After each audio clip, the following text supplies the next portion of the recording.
السلام عليكم، أسعد الله مساكم متابعينا الكرام. رجعنا لكم مع تغطية جديدة مع قلوص الأفرود من إنتاج مصنع دوحة ستيل. قلوص المعروفين فيها اليوم معانا شيء جميل، لون مميز، مواصفات جميلة. تابع معاي واستمتع. الطول 4 متر، في عرض 2 متر و20، في ارتفاع داخلي متر و20. هذا حجم الإكس لارج. هذه التوسعة اللي موجودة عليه. بداية هذه دورة المياه أكرمكم الله، بديل الرخام من الداخل بالكامل، دبليو سي وشطاف وشاور حار وبارد، وباب داخلي على الجلسة الداخلية موجود. شوف اللون الأبيض المذهب، هذا يتميز بالدرايش الكبار جميلة. هذا الباب الوسطي عندك، هذه عبارة عن جلسة، وطبعا الدرايش تتميز بأنها فيها نظام الليل والنهار. وهذه الجلسة الداخلية مكيف، باب يدخلك على دورة المياه، معزول بالكامل من الداخل، صوت وحرارة مع إضاءة الورم لايت. وهذا رف علوي أو سرير إضافي حسب احتياجك. وطبعا مخارج الكهرباء موجودة 220 فولت. شوف الجلسة موسعها يا جماعة. هذه طاولة داخلية، وهذا المكيف. تقدر تخليها جلسة، تقدر تخليها ستورج، تقدر تخليها مكان حق نوم. من الخلف عندك ستورج، مكان حق تعليق الشيول، المولي موجود في كل مكان. هذا الستورج والسبير العلاق. وهذا الباب الخلفي مطبخ متكامل.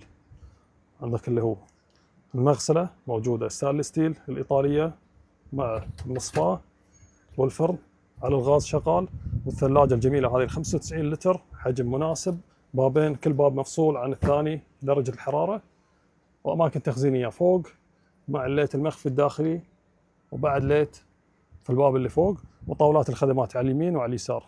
هذه طاولة من هني وطاولة من الصوب الثاني حق الخدمات. والباب عندك ساتر عن الشمس وعن المطر. من الأشياء الجميلة اللي مفصلينها في هذا القلص اللي هو الباب الصغير هذا الجانبي، في حال احتجت الثلاجة أو مكان ستورج، تحط مثلا جاي أنت من جمعية من سوبر ماركت، ما يحتاج تفتح اللي هو المطبخ بكامل من ورا والسبير والصندوق اللي ورا، لا بس مجرد تفتح هذا الباب، الثلاجة عندك سلايد الثلاجة، تطلع الثلاجة على برا، تحط البارد فيها وامورك كلها. وهذا الباب من الصوب الثاني يفتح على جنب، عندك باب يفتح على فوق وباب يفتح على جنب. وطبعا نفس الشيء في اللي هو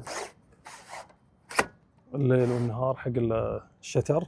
هذه الغرفة من الداخل، وهذه طاولة خدمات تقدر تتحكم فيها بهالطريقة هذه، تحط تلفونك على الشارج أو تحط اللي فيه أغراض. وهذا المكيف قلنا. طبعا في بطنه خزان ماي 550 لتر من تحت. الباب الأخير وحدة التحكم بالكهرباء مفصولة عن الكابن، عندك اللي هو السخان 15 لتر، بطارية حجم 200، باتري تشارج، والسولار محول حجم 7000. طبعا وحدة التحكم بالإضاءات موجودة، والجيج حق خزان الماي. وهذا التحكم في الطاقة الشمسية أو الجنريتر. عندك خزان بلاك تانك 200 لتر مع مخرج الصرف الصحي النظام الأمريكي، مكان حق سلندر الغاز يمين ويسار مع التمديدات، مكان حق الجراكل فوق، وحدة الخارجية حق المكيف مع جنريتر حجم 6500، كله طبعا قص الليزر، ولوح طاقة الشمسية فوق. يوفر لك بعد مخرج حق الماي من كل صوب، مخرج حق الماي وحق الكهرباء. هذا مخرج كهرباء مع مخرج حق الغاز إذا عندك شولة كبيرة خارجية، اللي هو عندك بعد مخارج ال 12 فولت مع قواعد حق ليتات بسنارة فوق. الشيء الجميل مسهل لك كل شيء. هذا بعد مخرج ثاني، عندك إضاءات، عندك اللي هو المخارج هذه بعد نفس الشيء حق الغاز وحق الماي، مد لك اياه من كل مكان. وهذا بعد المخرج حق الليتات والقواعد من الصوب الثاني، مخرج حق الغاز وحق الماي، ونفس الشيء مخرج 12 فولت. موفر لك كل شيء، وطبعا كل شيء حسب الرغبة وحسب الطلب. هذه المظلة الخارجية 270 درجة، تقدر تستخدمها كمظلة، وتقدر تزيد عليها وتحط هذه اللي هي الصالة الخارجية أو ساتر، تعتبر صالة خارجية فيها عندك الله يسلمك من كل صوب في دريشة وباب كبير. هذه بالطريقة هذه. طبعا هذه الأعمدة اللي موجودة عليها تغرز في الرمل، تنزل تحت وتثبت، لها كليبات والأمور هذه، ولكن صورتها لكم على السريع. شوف شلون في حال مطار، في حال برد، في حال شيء، أنت قاعد داخل، أو تقدر تشغل مكيف وتكون موجود داخل. هذا طبعا باب، وعندك هني دريشة كبيرة، وهذا باب كبير.